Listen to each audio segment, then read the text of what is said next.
The Paul Leslie Hour, helping people tell their stories. And now, your host, Paul Leslie. Hey, it's me. You may have been in the company of an outlaw, but our special guest, Royal Wade Kimes, is the Gentleman Outlaw. One country music icon called him a cowboy through and through. Royal Wade Kimes is a singer, songwriter, performing and recording artist. He's had over 150 songs published. Some of the greatest singers of our time have interpreted the songs of Royal Wade Kimes, from the contemporary like Garth Brooks to some of the all-time greats like Gene Watson. As a recording artist, he's released 15 CDs. He's been recognized by such publications as Billboard, that called him a talented songwriter, and Country to the Core. He's also a prolific author. So far, he's had 8 novels with talk of a 9th in the future. He is an actor. He teaches songwriting seminars. He's a horseman. Ladies and gentlemen, it's a great pleasure to welcome Royal Wade Kimes. How are you doing? Well, I'm doing fine. How are you? I am well. It's a pleasure to have you on here. Yeah, it's good to be here. I think most stories are best from the beginning. Tell us about the part of the country that you're from. Well, I was born and raised in the Boston Mountains, and that's in the northwest corner of Arkansas and Oklahoma. It's on the borderline there. Boston means tough and rugged. That's what the word means. And back in the day, when the cowboy would be walking down the street, he'd punch his buddy there, and he'd say, "Hey, you watch him. He's at Boston," meaning he's tough and rugged. And that's where I'm from. I'm the last cowboy to ride that country when it was an open range. We had cattle all over the mountain range, and I had a couple good horses that I rode, after the cattle, and it was my job basically to take care of cows. So what does that word mean to you, cowboy? Well, it's freedom for sure. And also means that he don't take much. He's shooting pretty straight with you, and he's free. He's bigger than life for little boys and little girls when they see a cowboy. I've walked into places because I pretty much look like a cowboy all the time, and when I walk into a place, I've had little boys and little girls say to their mamas where I could hear them, they'd say, "Mama, look, that's a cowboy." And so that's what a cowboy is. He's especially around the world, Europe and Asia, they love cowboys. So it's a badge of honor to be called a cowboy. Yeah, I would think so. Being one, I don't think much about that, but I guess it is. But I've got some friends that, just had lunch the other day with an old cowboy. He was one of the last cowboys to ride the Dog Creek Ranch out in Oklahoma. There's a big ranch out there, and he was sure enough a cowboy. Now, you didn't ride that ranch unless you knew what you was doing, and I find him interesting to sit down and have lunch with and talk to once in a while. They're a dying breed. That's one of the records we came out with. I came out with some years ago. It was a dying breed because I was walking down Music Row one day on 16th Avenue, and I had Kent Blasey with me, who wrote Tomorrow Never Comes for Garth, and I told him, I said, "Look around here." I said, "Man," I said, "I'm a dying breed because I'm the only one standing on the street with a hat on." And so we went back to his house and wrote that song. On the note of songwriting, how would you say that you learned to write songs? How did I learn? Yeah.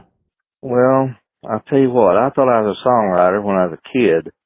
I'd been writing songs around home in those mountains and all that for several years, and when I got to Nashville, I found out I didn't know nothing about it. What I thought I knew, I didn't, and what I was doing was wrong. And it took me a couple of years there to break my old habits and learn what was going on, what you had to do to make a song make sense and make it commercial, make it a hit, and not lose its soul and its feel. And I picked up on that. Finally, it was a light bulb kicked on one day, and while I was co-writing with some other guys, and I said, oh, well, I see now what the deal is here. So I started writing and just kept writing and honing my craft in that, and way I went. I learned that, there's several different ways to write a song, and now what Nashville teaches, I don't go for. They've got a Nashville, we call it the Nashville system, and it's the same old all the time. I don't write like that. My songs each song you hear coming back behind the next one will be totally different written than the one you just listened to. But if you're going to write a formula, then they're all going to sound the same. But I don't do that. I come up in a day when, I was a young guy and listened to Johnny Cash, George Jones, Merle Haggard, and all those guys, and I come up in a time when songwriting was a real art and a real craft, and everything wasn't the same old. And so that's how I learned how to write, and I'm really glad of it, because when I teach a seminar, you can't believe some of these kids, the young kids that are, like 18, 20, 21 years old. I mean, you can just see it. It's like, wow, I didn't know none of this, and so you can get them rolling once they see what you can do with a pen and an idea and some good lyrics. A moment ago, you were talking about moving to Nashville. Was that something you were confident about? Were you intimidated? What was that like? Well, that's a good question. It's one that people might like to know. It's scary.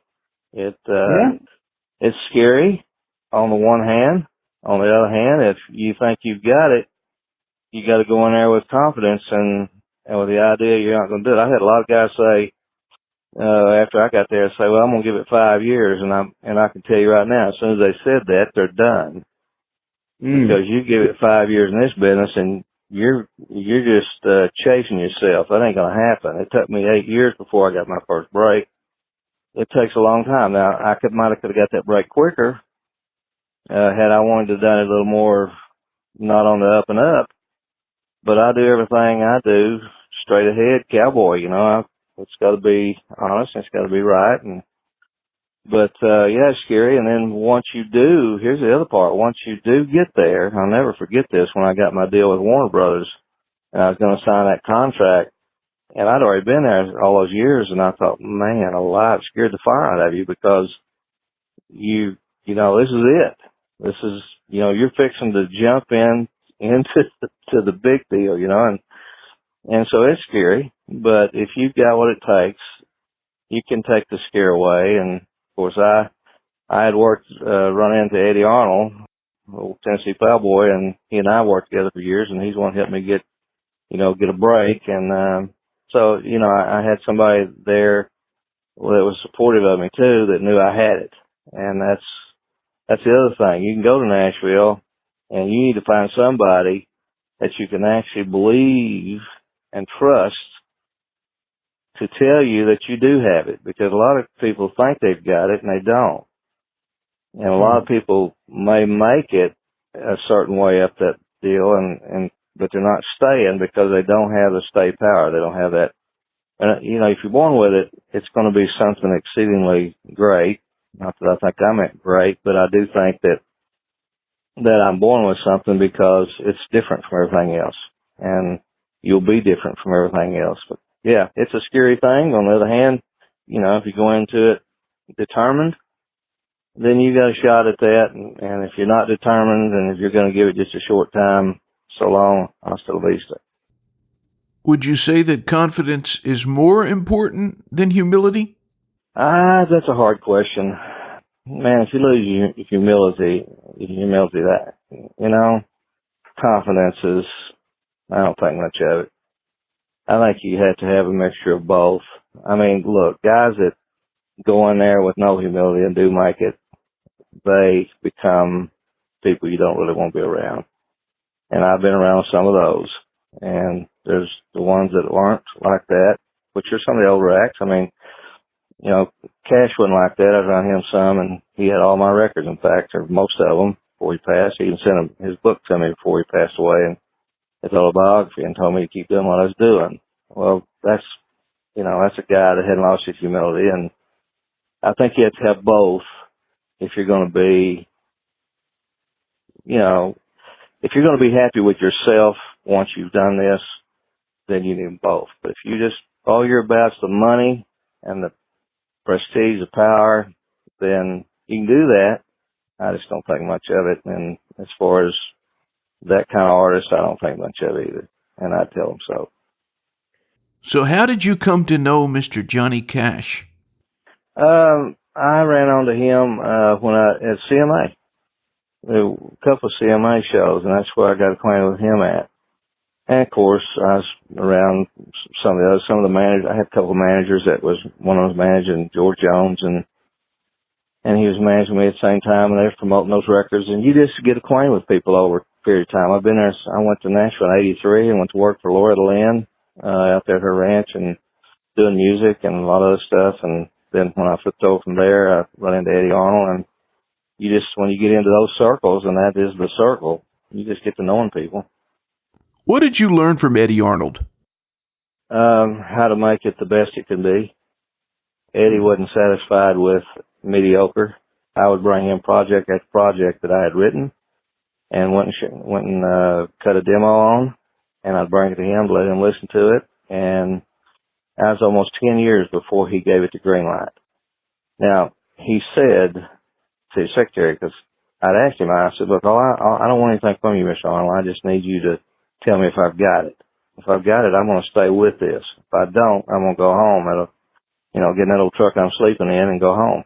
But he told her, without telling me, he said, that old boy's got it. But I had to hone it. I had to hone it down to what he thought, was it. And where I didn't have to, when I walked out on that stage, I didn't have to worry about what come in behind me, or I didn't have to worry about what I followed. I knew my vocal was going to hold up to anything there, and my writing, it just became its own thing. I don't, that's something I'm pretty, passionate about, and I feel like I can hang in there with anybody on that. What was Loretta Lynn like to be around? Sweetheart. She's just a sweetheart. There's nothing that you can say about her. It was bad. She's just a sweetheart. And a lot fun to be around. Last time I saw her, she gave me a big old kiss, and it's been 8 or 10 years ago now. But she's just a sweetheart. You can't, Loretta was, as far as I'm concerned, she's probably, I would call her the soul of country in the female line. Well spoken.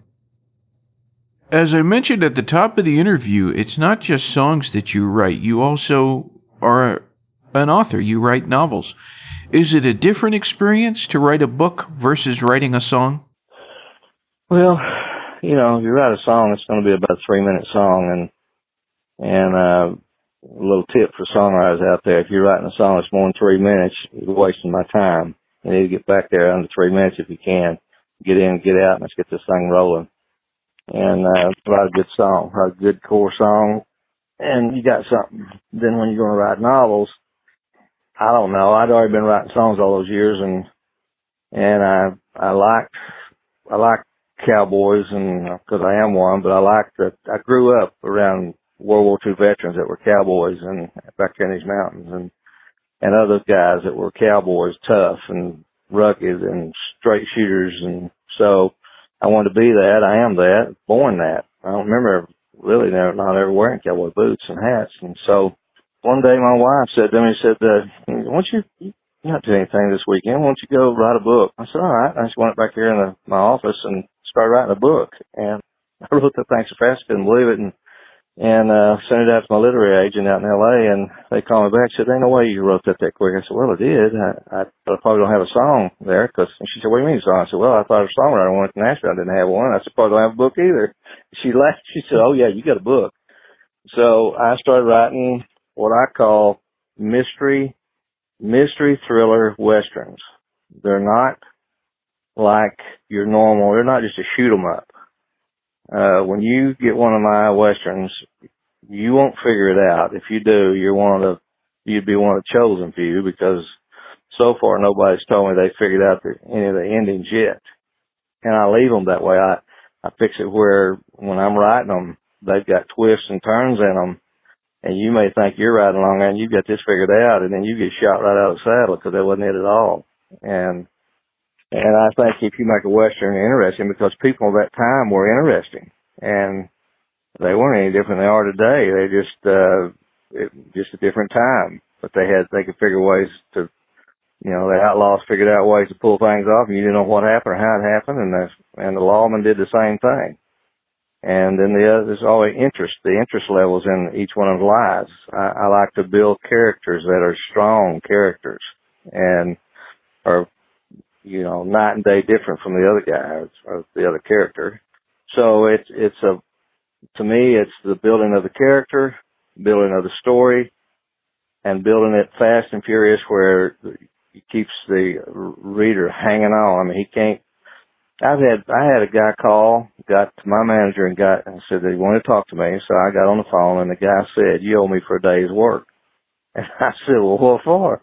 He said, "I got up this morning to have breakfast and I had a cup of coffee there, and I started reading on that book." And he said, "I couldn't set it down. I called in and told him I wasn't coming to work that day." He said, "I had to read that thing." So that's what I like to do, is write books and I've been writing now since 2003, novels. So, this will be my 9th novel coming up, and it's called Town. And I'm going to tell you, this family that's in this town, when you get on reading, you start reading on that, you can smell them. It's a bad dude, and it's very interesting. It takes in all walks of life, and it's quite something. So I'm pretty excited about it. I might be more excited about this book than any I've written in a while now, because it's just going to pull you in, and you're going to be living in that town whether you want to or not. So how does Royal Wade Kimes develop a character? It seems like characters are important to you. Well, it's the subject, whatever the subject is, and then come up with a hardcore name. If you got a good name, you got a good subject, character write itself. But if you're lacking on either one of those, it ain't going to pan out. You're not going to have much. But if you need good, strong characters, and good, strong names do that. And like this one character's name's Tucker Shaw. Well, Tucker Shaw, he don't bend to nothing. And that's one of his deals. He don't bend no matter what. And just about the time you think he's going to bend, he don't. But you don't know what's coming next. You never figure him out. You never figure it out. And so just characters like that. That's how you build good books, is with good characters and good storylines.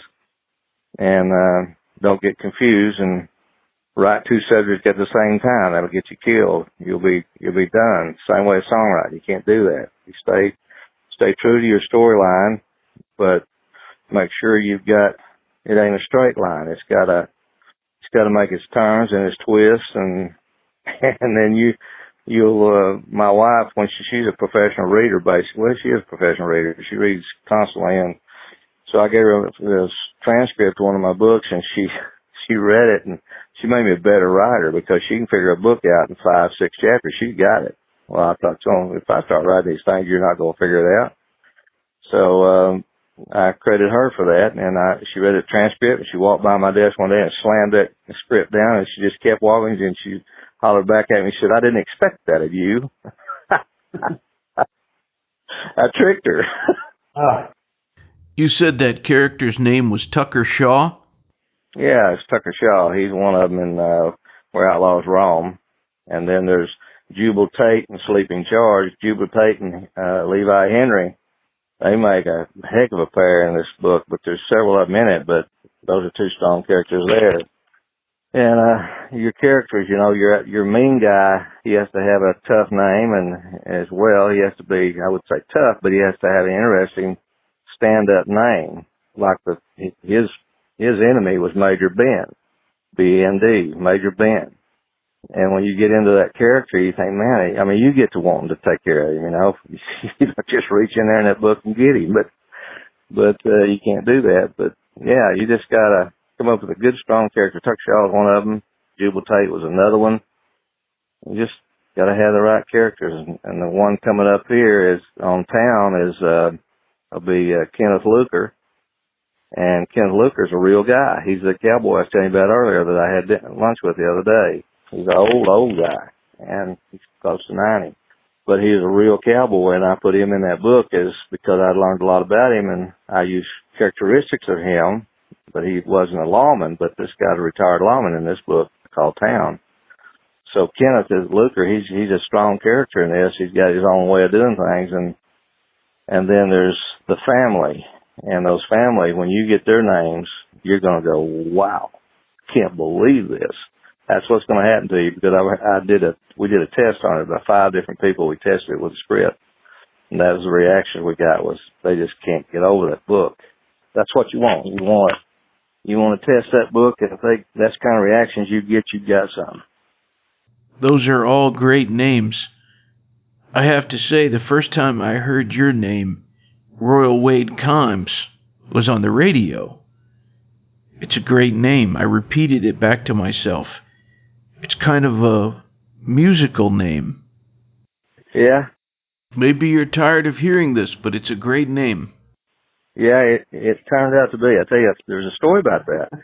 When I went to Warner Brothers, when Warner Brothers signed me, they were looking around for a name. They'd signed Wade Kimes to a record deal, and so they were looking around for a name, trying to come up with Morgan something, and I don't remember what. 2 or 3 names. They've done them very good. Mac something, I don't know what all. But finally, I went into Warner Brothers one morning, and the president of Warner Brothers, Joe Mansfield, he said, let me ask you something. I said, all right. He said, is your first name Royal?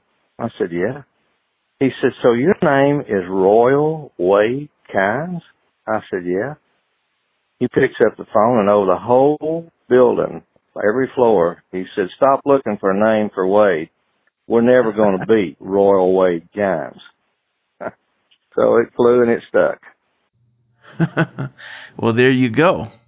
I was mentioning at the beginning of the interview, there have been several singers who have interpreted your songs.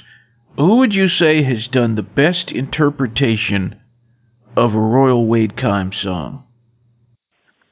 It would be Garth. Yeah, Garth nailed it. He took it a little, put a little more twang bang in it than I actually do it. And I'm a cowboy too, but he did it. He pulled it across and put it right. So he did a good job. He got what I was doing. But it's funny, when I wrote that song, I come in there with the idea, and I said, hey man, I got this smash idea. I said, you ain't gonna believe this. I said, this is a smash. And I started singing some of it, I'd written, and so he gets up and walks out there with Bob Dole there. That was our manager at the time. He's my manager for writing and his manager for being an artist. And at that time, and he told Bob, he said, look, Bob, that guy's crazy. He said, no, he's not. He said, he approaches a song different than anybody else. So go back in there and listen. I said, you ain't gonna believe how he's writing. And so he would come back in there and sit down, and I sang a little bit more of it, and he said, oh, now I get it. And so we did a little bit more on it, and we got that song finished and honed it out, and away we went. The way it went. But he got it. He understood what was doing. He knew how to bring it across. So he's pretty good at interpreting songs anyway. Is there anything about Garth Brooks that someone would be surprised to know? That people would? Yeah. Well, I don't know. They pretty much know everything about Garth Brooks. I don't know that there's anything there that people don't already know. I guess they know what his politics is and the whole works. I don't know. To be honest with you, anything that would be a surprise on him would be something he probably wouldn't even want anybody to be surprised about. So there you have it. Well, tell us about some of the other artists that have recorded your songs. Are there any that stick out in your mind? Well, I like Diamond Rio. They recorded one of my songs, but I just like them as a whole anyway. And I knew Marty Rowe really well, and lead picker and all that. They were buddies, but I liked them because they picked good songs. They had good songwriters writing the songs, and they had great harmonies. And look, if you go back and listen to their records, you can't find a group that had a better harmony than they had. So, and they had some really, really killer songs. So I think that was one of them I was really liked. I like Garth stuff, of course, but I really did like the Don Real stuff. And plus I liked, Mike Clute, who produced them.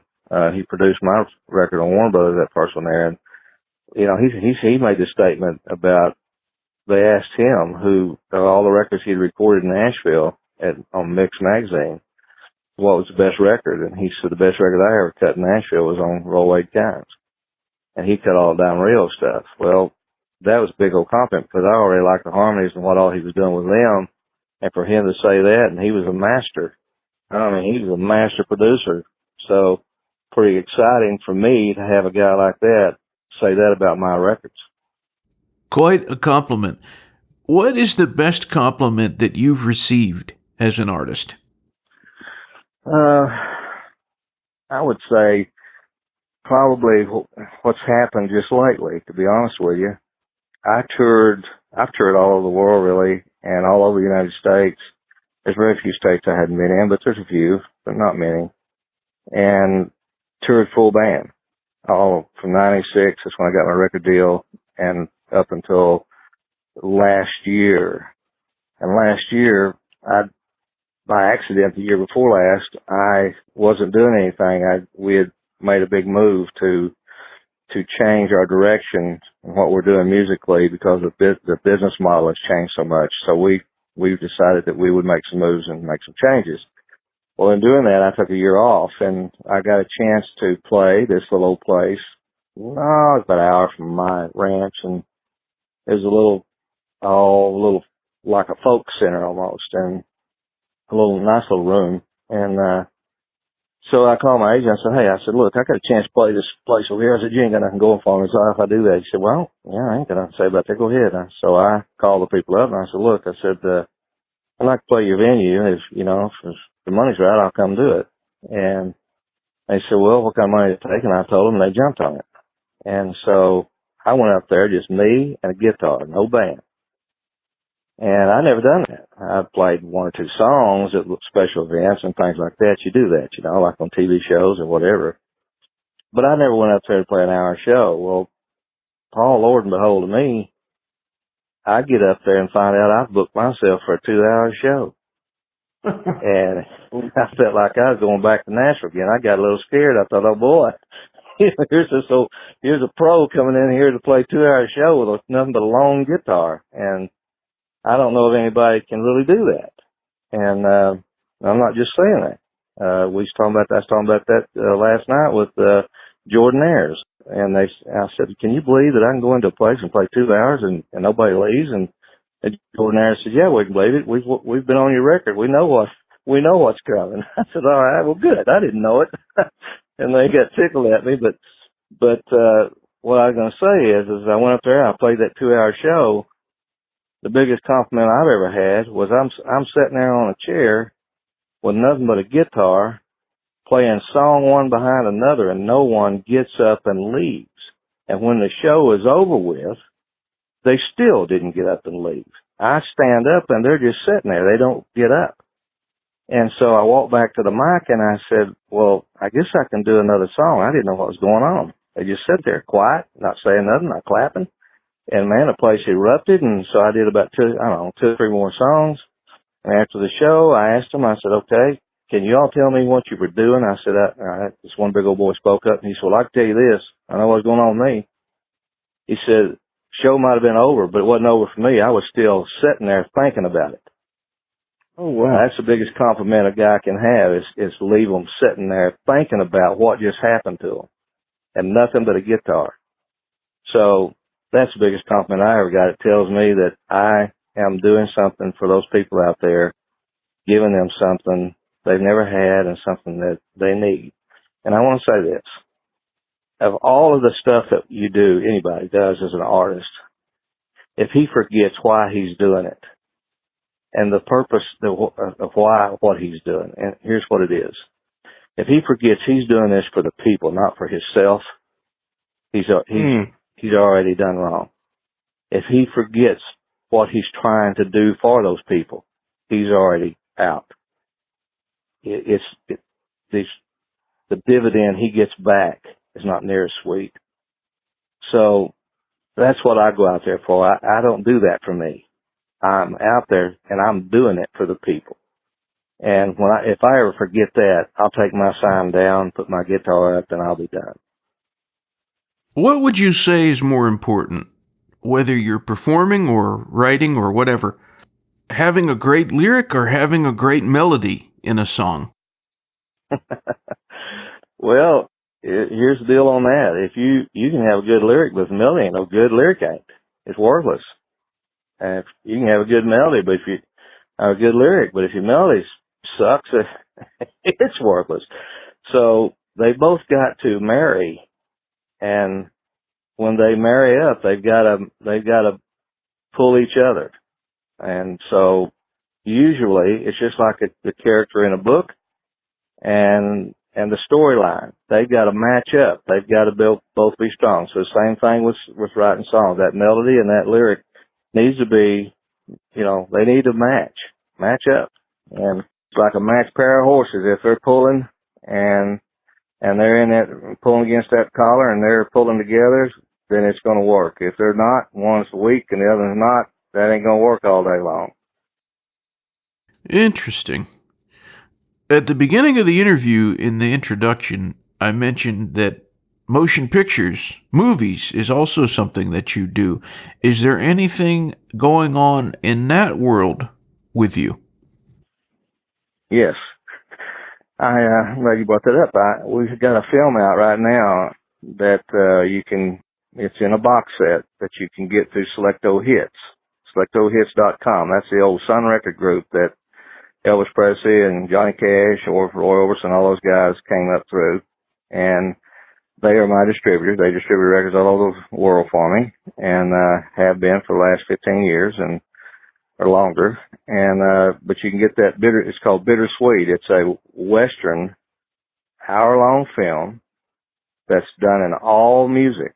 The story's told in music. And we had 2 premieres in that thing, theater venues, and both of them sold out. The box set is selling like gangbusters through Selecto. It's a Blu-ray, so you got to have a pretty new Blu-ray player to play it because it's the new encoding that just came out this year. But that's quite the film, and not just because I was the one responsible for it, but because it's got a good storyline and the music tells the whole story. We did that 6 years ago in a 30-minute film called Dixie Barnes, and it's about a commander trying to get home after the Civil War. And that one won 6 or 8 different awards, small screen and some other stuff. But this one, I'm liking this because the people are flocking to it. They're liking it. They're hearing about it. All they got to do is hear about it and somebody else buys it. And so we're fixing to do a big push. We're going to do a big push, release it on YouTube as well. And when we do that, we're going to release it at the same time. We're going to be promoting it on Facebook and other places and let the people really get a big jolt of it right on the get-go here and social media-wise. And I'm anxious to see what happens because it's been exciting getting the feedback from this thing. I mean, you just can't believe how the people react to it. In the premiere, I got to be at the first premiere. In that premiere, that audience in that theater, you could have actually heard a pin drop. It was that quiet. They were really into it. There's so many things that you pursued in terms of art. Writing songs, recording songs, writing books, movies. Is there any genre of performance or expression that you have not attempted that you would like to?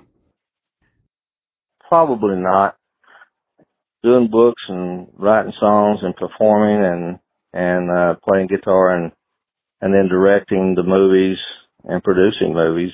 I've done, I don't know how many videos we've done. I produced a lot of those and, song videos, and I can't even tell you how many. There's a lot of them. And, but all of that, when you put all that together and you work in the studio and all the things that you do and touring and all that, I pretty much got it pretty much like I wanted. I do one other thing you probably don't know about. I've done a lot of art. And I do charcoals and lead. And some of my originals have sold. Well, one of them sold for $15,000, but some of them have sold $3,000, $4,000, $5,000 for those. And then I've sold a lot of prints. But one of the biggest one I've done was the St. Louis Stockyards of 1880s, and it took me about 9 months to draw that. So I do that as well. So that pretty much rounds me out. I don't think I got room to put anything else in there. Now I have a trail ride and concert that I hold annually each year. This will be the 14th year coming up. It's October 1st to the 5th, and it's up in the Boston Mountains. So I'll be doing that as well. But I ride horses, and when I'm not doing music, I'm riding them horses, and I got some good horses, and I probably got one of the best horses I've ever owned that I lead these trail rides with, and had a big camping area up there, and it's just a blast. People come in on Tuesday and start riding through Saturday, and we have the finale with the concert. So I don't think there's anything else. I can't think of anything else I'd do, and I don't want anybody naming it because I'm liable to go try it, and I ain't got time. Yeah.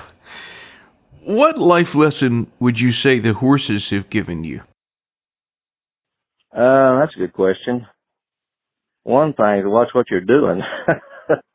Get hurt. But the other thing is that they can keep you more centered. If you're around a horse very much, I just don't ever remember a kid ever getting on drugs that rode horses. We just don't, because that horse, for kids, he's good for them in a lot of ways. You got to take care of him, and you take care of your horse, the horse will probably take care of you. And especially if it's a good one. This one I got's that way. First mare I ever owned it, I usually ride gelding, but this is a mare, and she's the best horse I ever sat down on. And she's that way. She takes care of me. Boy, me and her got in a couple, 3 different places up here in these mountains, and in the Boston Mountains. At one place it got pretty scary, and I never did get scared, but somebody else might have been frightened to death, but not me. But I'm used to it. But we just pulled up into this place. It's just rugged and bad, and we didn't know it was going to be. And I just tapped her a little bit on the shank, and she just backed up a couple, 3 steps on her own. I touched her just a little light touch on the neck, and she bent double, come around the backside, and got us right out of that mess. And there's a horse that is in tune with its rider, and a rider in tune with the horse. But I learned early on that to trust your horse, and it'll trust you, and it'll keep you centered. They're also, if you spend time with them, not just riding, but also spend time with them, messing with them, you'll find that they keep you calm. They'll calm you some.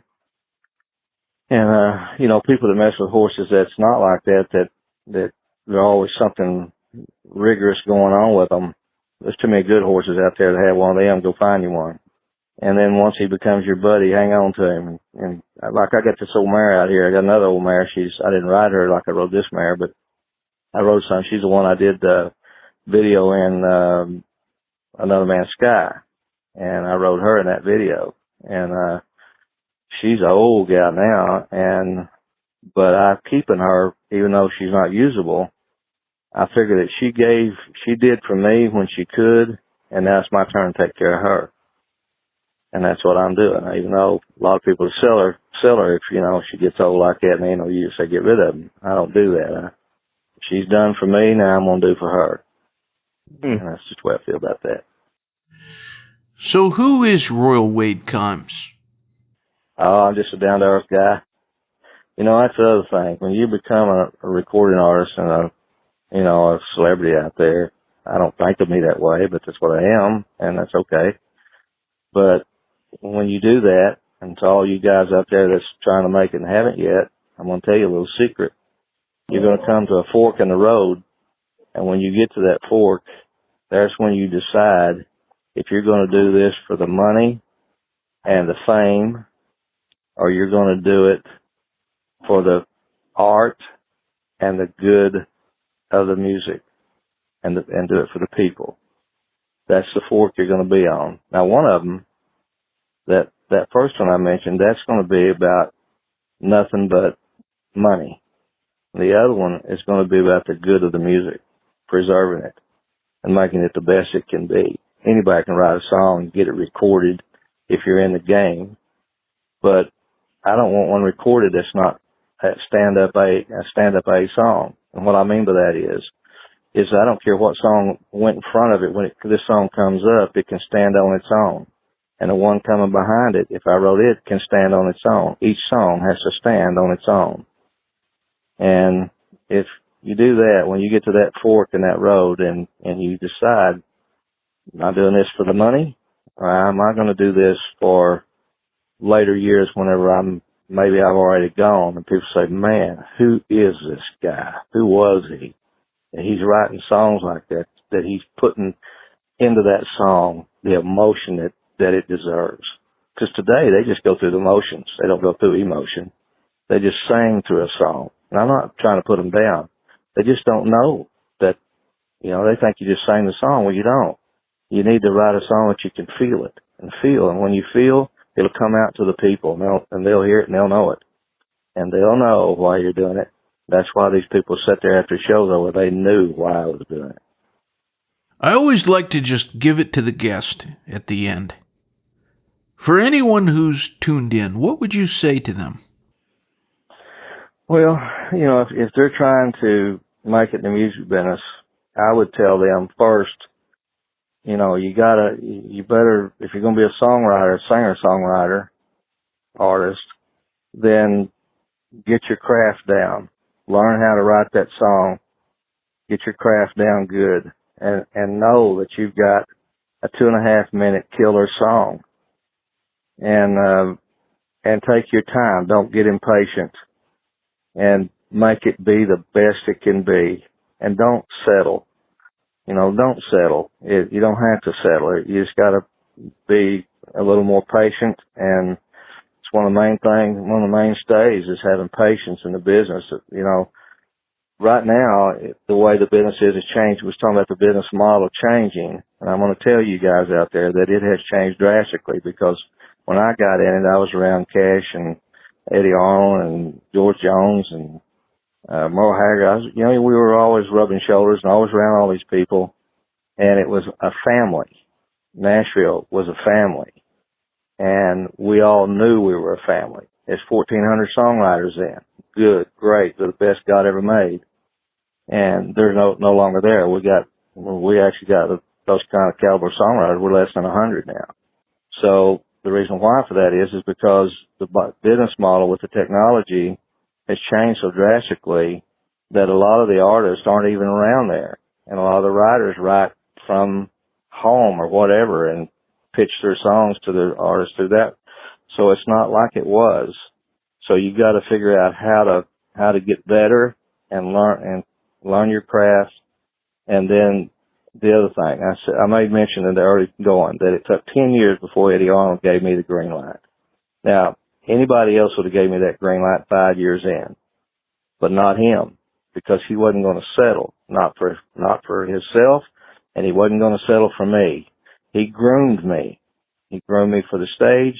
He groomed my voice. He worked with me. There was things he wanted to see me do that I didn't even know existed. And I would have been a singer, and I had some hits well before that, but they wouldn't have been what they are today, or what I can do today, because he wouldn't settle. And I didn't know that you settled at that time. So I'm telling you, if you're out there, don't settle and take your time. Even when you think you're great, you may not be as great as you can be.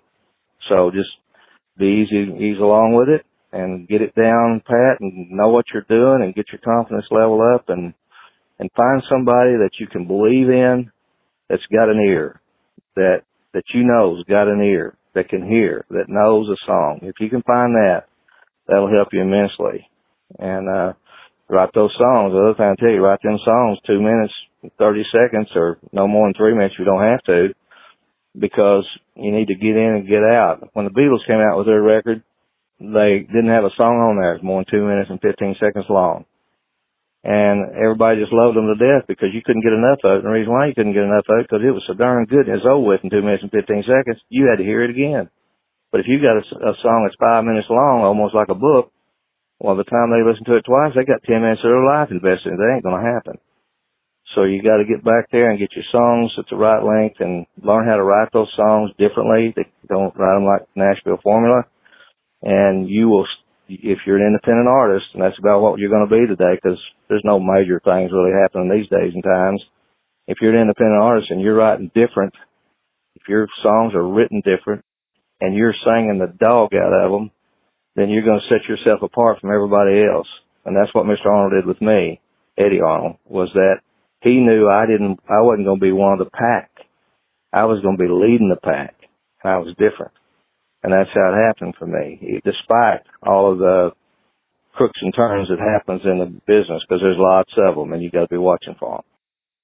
Well, Mr. Kimes, thank you very much for sharing with us. It's been a pleasure. My pleasure. For everyone out there, I want to share the website with you. It's thegentlemanoutlaw.com, right? Thegentlemanoutlaw.com.